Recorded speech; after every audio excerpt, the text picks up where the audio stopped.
चारों जानिब शोर बहुत है, हंगामों का जोर बहुत है। दिल हो या शहरों की सड़कें, नफरत के अंगारे भड़कें, आहें हैं और चीखें हैं। चीख नहीं सरगोशी हो, खामोशी हो। खामोशी पर वैसी ना हो, खामोशी पर ऐसी हो। क्या बात है, कमाल कमाल। लेकिन हमने वहां आके इस लेप्रोस्कोपिक सर्जरी की बुनियाद रखी। फिर उसके कुछ ही अरसे बाद मेरा ट्रांसफर बहावलपुर में हो गया। तो बहावलपुर में फिर हमने ना सिर्फ ये कि लेप्रोस्कोपिक सर्जरी शुरू की, बल्कि एक पूरी टीम डेवलप और मुझे बहुत खुशी है आपके साथ शेयर करके कि मैंने अपने कैरियर में तकरीबन 54 सर्जन ट्रेन किए। मैंने कभी भी ये दावा नहीं किया और कभी भी मैं ये समझता नहीं हूं कि मैं मोटिवेशनल स्पीकर हूं। ये नाम आप लोगों ने रखा है मेरा। और जब वो चैनल में इंटरव्यू आता है, कहते हैं नीचे क्या लिखें, मैं उसको लिखता हूं लिखे डॉक्टर जावेद इकबाल। हमारा कोई मीडिया हाउस नहीं है, हमारा कोई कंप्यूटर लेके टीम नहीं बैठी हुई, हमारे किसी किस्म के सोफिस्टिकेटेड कैमरे नहीं है। तो हमारा ये ऐसा बिल्कुल नहीं है।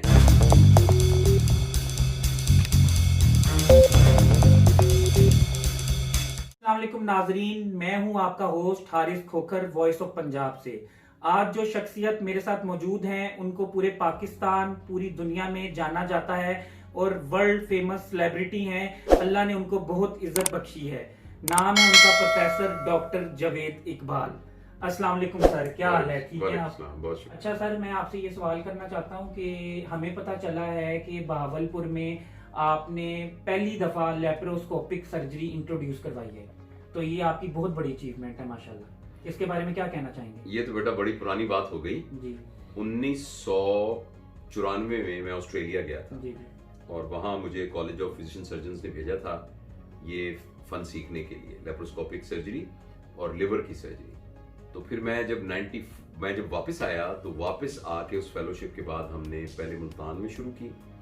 उससे पहले हमारे एक दोस्त मरहूम मुस्तफा कमाल पाशा, वो वहाँ करते थे, एक रियाज साहब थे, वो उन्होंने शुरू किया था।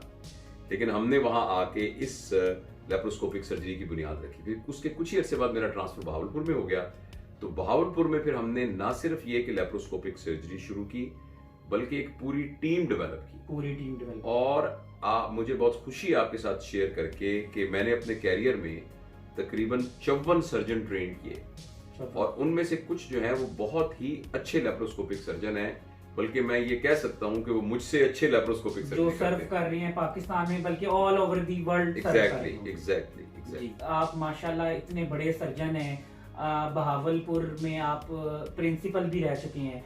आपके हजारों की तादाद में स्टूडेंट बच्चों की तरह होते हैं, यानी कि आपके हजारों बच्चे हैं और फैले हुए हैं पूरी दुनिया में, जो आपकी रिस्पेक्ट बाप की तरह करते हैं। तो आप मुझे ये बताएं कि एक सर्जन से मोटिवेशनल स्पीकर तक का सफर, ये कैसे आइडिया आया और आपने कैसे स्टार्ट किया? देखो बेटा, मैंने कभी भी स्टोरी सुनना चाहते हैं। मैंने कभी भी ये दावा नहीं किया और कभी भी मैं ये समझता नहीं हूँ कि मैं मोटिवेशनल स्पीकर हूँ। ये नाम आप लोगों ने रखा है मेरा।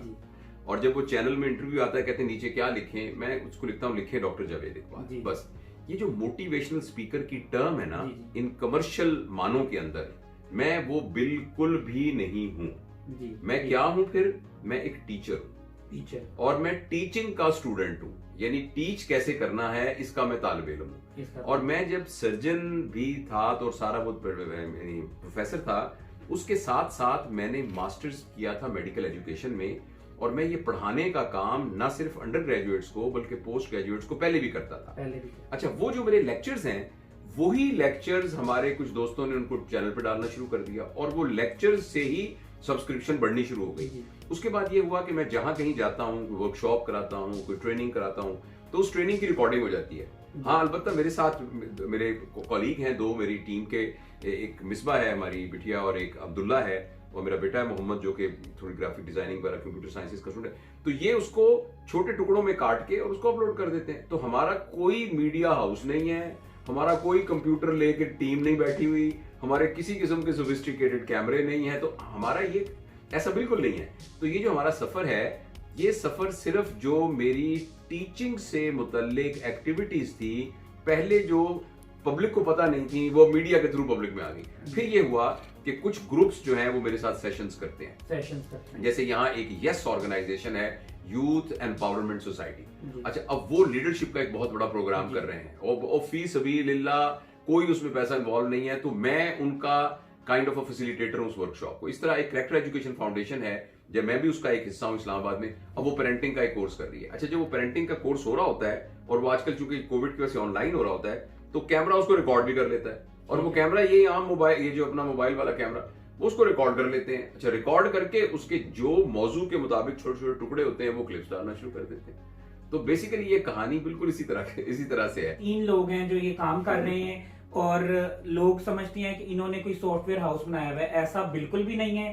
ये घर में बैठ के वीडियो बनाते हैं, मोबाइल से उसको अपलोड कर देते हैं, लेकिन अल्लाह ने भी इज्जत दी है और लोगों ने अलग से वीडियो भी नहीं बनाते, अलग से, ऐसा भी नहीं तो अलग से वीडियो बनाते हैं जो हमारे नॉर्मल एक्टिविटी का हिस्सा होता है। जैसे फर्ज करें मैं पोस्ट ग्रेजुएट्स की क्लास ले रहा हूँ, तो सिर्फ ये है कि पहले मैं सिर्फ क्लास लेता, उसको रिकॉर्ड कर लेता, बस दैट्स इट। और इससे लोगों को फायदा होता है। एक सर्जन को इतनी इज्जत मिलती है, तो उसके बाद अब आप यानी कि इस फील्ड में आए हैं, तो अब तो आप जहां भी जाते होंगे, जिस सड़क पे जाते होंगे, कोई डॉक्टर है, इंजीनियर है, कोई रेडी वाला भी है, या कोई गली में सब्जी बेचने वाला भी है, तो वो कहता होगा डॉक्टर जावेद इकबाल साहब, वो आपको आके मिलता होगा, तो आपको कैसा फील होता है? बस ये भी बेटा एक तरह का ना तजुर्बा है और एक लर्निंग एक्सपीरियंस है, और इस लर्निंग एक्सपीरियंस को अगर हम सही तरीके से इस्तेमाल करें तो इसके जरिए से आजिज़ी सीख सकते हैं। अगर हम इसको गलत तरीके से इस्तेमाल करें तो इससे गुरूर सीख सकते हैं, तकब्बुर सीख सकते हैं। लेकिन अगर इसको सही तरीके से इस्तेमाल करें तो इससे आजिज़ी सीख सकते हैं। तो एक बात है, एक ज़माने में ना मैंने एक वाक़या पढ़ा कि सहाबा के ज़माने में किसी ने बड़ा बोल बोला और उसने कहा कि मेरी भी कोई इज्जत है।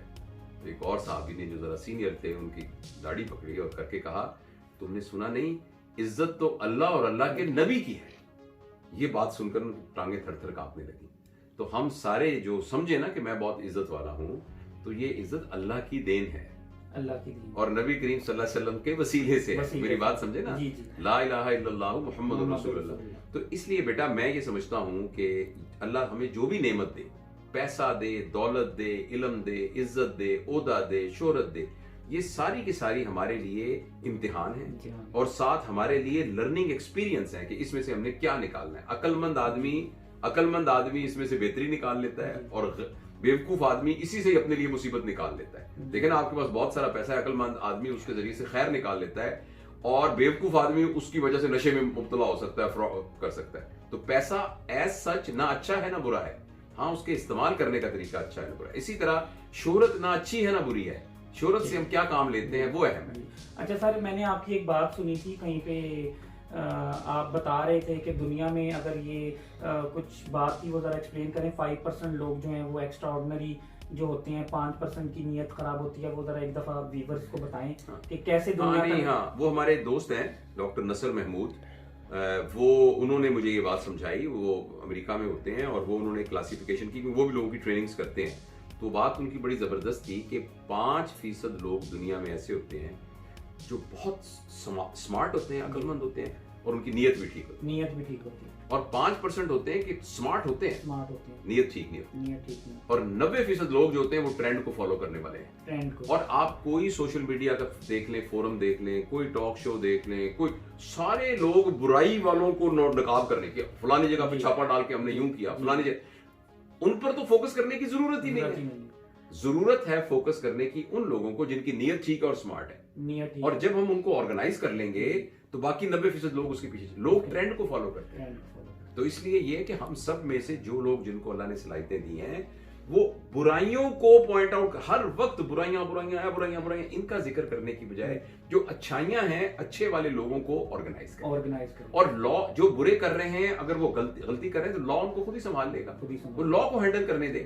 आप फोकस करें उन लोगों को 5% अच्छे जिनकी नीयत भी अच्छी है और कॉम्पिटेंट। कॉम्पिटेंट, और वो देखिए जो ही वो ऑर्गेनाइज हो गए तो वो ट्रेंड बना देंगे, बाकी 90% उसके पीछे चल पड़े और माशरा बेहतर हो। दुनिया तो यही समझती है आप मोटिवेशनल स्पीकर हैं, आप बेशक ना मोटिवेट हो जाए तो अच्छी बात है। मोटिवेट दुनिया हो रही है, बच्चों पे आप करते हैं, अच्छी बात है। बच्चों के क्या हकूक हैं, वालिदैन के क्या हकूक हैं, बहनों के क्या हकूक हैं, आप यानी कि पूरी एक फैमिली को ऐसे कंसाइल कर रहे हैं। जैसे आजकल लोग बिखर गए हैं ना, फैमिली बिखर गई है, भाई के पास बहन के लिए टाइम नहीं, बाप के लिए बेटे के पास टाइम नहीं, बेटे के लिए आप वो उनको सिखा रहे हैं और लोग इस चीज को सीख रहे हैं। आप वाहिद ऐसे मोटिवेशनल स्पीकर आए हैं जिन्होंने इन चीजों को उठाया है और फैमिलीज बहुत खुश हैं आपसे, ऑल ओवर दी वर्ल्ड लोग आपको देख रहे हैं। शुक्र। तो अब एक तो सर्जन, दूसरा ये, और तीसरा मैंने सुना है कि आप बहुत अच्छी शायरी सुनाते हैं, कमाल की शायरी सुनाते हैं, आपका अंदाज बड़ा जबरदस्त है, कुछ सुनाए हैं? हाँ, मेरी किताब है, शायरी की 2 किताबें हैं, नज्म सुना देता हूँ जी।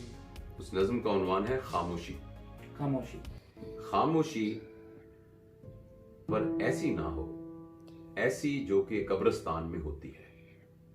खामोशी जो मुजरिम के चेहरे पर तारी होती है। क्या बात। खामोशी पर ऐसी हो जो वक्त इबादत रूह में जारी होती है। रूह में जारी हो। खामोशी जो गहरे समंदर और झीलों में होती है। खामोशी जो आधी रात की कंदीलों में होती है। चारों जानिब शोर बहुत है, हंगामों का जोर बहुत है। दिल हो या शहरों की सड़कें, नफरत के अंगारे भड़कें। आहें हैं और चीखें हैं, चीख नहीं सरगोशी हो, खामोशी हो। खामोशी पर वैसी ना हो, खामोशी पर ऐसी। क्या बात है, कमाल कमाल। ये बात। निश्तर मेडिकल कॉलेज से आपने एमबीबीएस किया और आपकी बड़ी यादें जुड़ी होंगी निश्तर मेडिकल कॉलेज से, तो आपको बड़ी मोहब्बत होगी अपने कॉलेज से, तो कुछ उसकी मैनेजमेंट के बारे में बताएंगे कि आप मैनेजमेंट में कुछ देखते हैं कि कैसा जा रहा है, जब पहले था निश्तर और अब क्या हालात हैं, सही, आप खुश हैं उससे? मैं तो भावलपुर में रहता हूँ ना, तो अब दूर हूँ वहां से, तो माइनर डिटेल्स का तो मुझे इतना पता नहीं है, लेकिन हम यही तवक्को रखते हैं कि जैसे जैसे वक्त गुजरता है वैसे वैसे चीजें इंप्रूव होनी चाहिए। देखिए ना, हम मुल्तान से लाहौर आते थे तो एक सिंगल सी सड़क होती थी, अब मोटरवे पे पता भी नहीं चलता। हम बैंकों में जाते थे तो कैसे पहले फॉर्म फिल करते थे, वो एटीएम में डालते हैं, तो चीजें तो सारी अपनी बेहतरी की तरफ ही जा रही हैं। तो हम ये भी तवक्को करते हैं कि हमारे इदारे जो हैं वो भी बेहतरी की तरफ ही जाए। माशाल्लाह, आप यूएचएस के भी रुकन हैं। मैं यूएचएस में मुख्तलिफ प्रोग्राम्स में पढ़ाता भी हूँ और उनकी कुछ कमेटियों को में भी हूँ, एक कमेटी का चेयरमैन भी हूँ यूएचएस का। अच्छा नाजरीन, आपने जैसे देखा कि आज हम मौजूद थे डॉक्टर प्रोफेसर जावेद इकबाल, जो पाकिस्तान के मायनाज सर्जन हैं, बहावलपुर मेडिकल कॉलेज के प्रिंसिपल भी रह चुके हैं। अल्लाह ने इनको बहुत इज्जत बख्शी है, बहुत नाम कमाया इन्होंने, पाकिस्तान पूरा all over the world as a motivational speaker भी इनको जानता है, और इन्होंने बहुत कम वक्त में फेसबुक पे, यूट्यूब पे बड़े बड़े जो पुराने लोग थे, अल्लाह ने इनको तरक्की दी है और अल्लाह ने इनको इज्जत बख्शी है। तो आज ये हमारे सामने मौजूद थे, हम इनके बहुत शुक्रगुजार हैं कि ये इन्होंने हमारे साथ बातें शेयर की, और थैंक यू सर आपका, बहुत शुक्रिया बेटा, बहुत शुक्रिया। अल्लाह हाफिज। पाकिस्तान जिंदाबाद, पाकिस्तान पाइंदाबाद।